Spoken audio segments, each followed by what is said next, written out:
What's been the I've experience? dated. Okay, my experience. We've dated for like 2 years, but the first and a half year was a distance relationship. So we came together.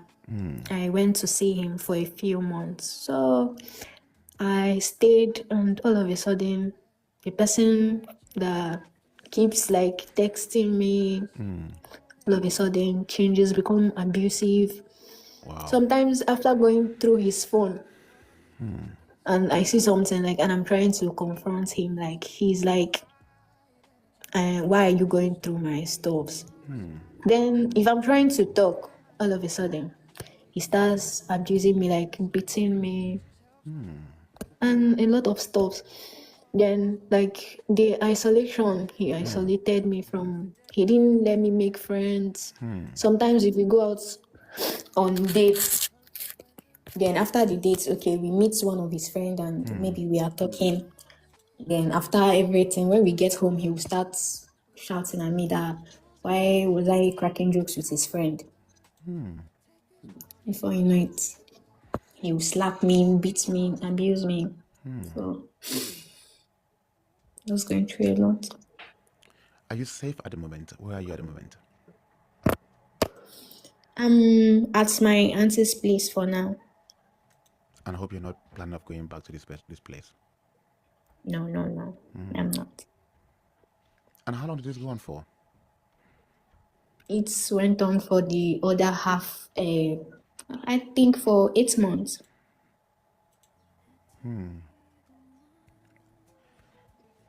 And with 8 months of physical abuse?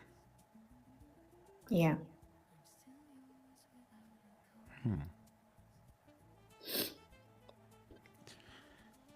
How do you feel at the moment? I feel like I made the worst mistake of my life. I feel like I failed myself. I just feel devastated. Like, there's, I could not, at that moment, I was not able to make anything out of myself. I was just Yeah. trying to be good, to please him, just Yeah. trying to adjust myself, being who I was not, just for someone. Yeah. So have you had, help? I know you've just came out from this whole relationship. When did it end? When did you feel you got to the place of safety? When did you say, okay, I know it's still lingering, but when could you think back and say, okay, I got to the place of safety? When was that? I think that was on April, Just on the 30th of April. That's just last month. Yeah.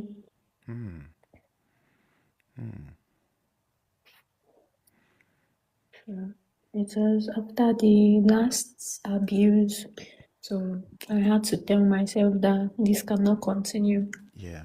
Uh, I might die one day and nobody will even ask of me, and life goes on. So I Yeah. had to move. I had to take a step. And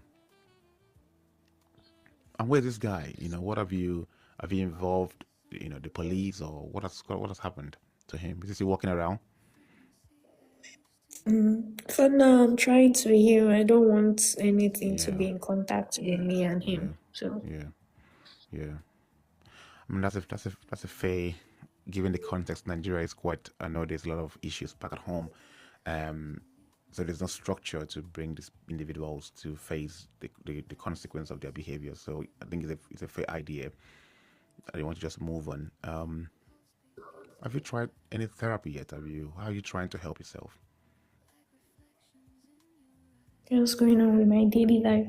Yeah. Nothing much. What's going on with my daily life?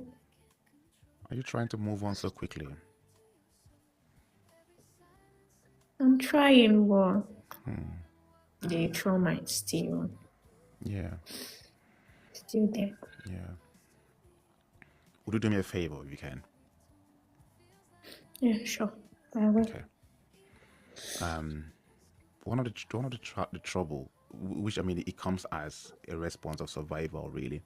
Once we are out of the woods, is the attempt for us to quickly just move on, and What that means psychologically is that we try to bury the emotions, we try to bury our thoughts, we try to suppress the thoughts, we try to suppress the memory that comes from that whole 8 months of experience. That's what moving on entails physically. Okay, but physically we want to just get on with life, but psychologically it means that we want to suppress different emotions that is linked to that particular experience. We want to suppress our thinking, and that moving on doesn't help. Rather, it makes things just linger for longer than it should. Okay, I'm going to invite you to prioritize yourself and to really, really be kind to yourself within this period of grief and feeling upset about, because you thought you met your, someone who was going to be your love, or someone who was going to be, or you'll be safe with, and that picture, that dream, that imagination has been shattered. So you probably will be grieving the loss of what you thought was going to be a good relationship, but at the same time you're also trying to move on. So can I invite you for the next 2 weeks that you practice, however it's going to come across to you, that you practice this act of showing yourself compassion and in a way that allows you to be so down with yourself and overflood yourself with compassion. And that compassion will be that rather than trying to hurry yourself past the horror of the last 8 months, that you embrace yourself in the best possible way you can. Can you afford? Yeah, sure. Can you afford a big blanket? Yeah. Okay. Now I could hear from your voice it's quite very teary for you. So in this period of this self-compassion and trying to experience the impact of this situation in the last 8 months, when you feel that spiral, rather than trying to hurry yourself out of the spiral, use this blanket and allow yourself to experience what it feels like. Feel the grief, feel the anger, feel the frustration, feel the letdown, feel the sense of hurt that comes with it, feel the embarrassment, feel the disappointment, feel all this, feel everything that this memory of this event will bring to you in the next 2 3 months. Now, if you are able to show yourself enough compassion, that's when the moving on becomes more easy. Yeah. How does that sound? Sure, I will try it. I will do it. Okay. All right. Give that a try for the next 2 weeks. Then when you come back here, you can check back again in the next, on my next stream, and I'm more than happy to bring you up again to have a chat with you. Okay. Sure. All right then.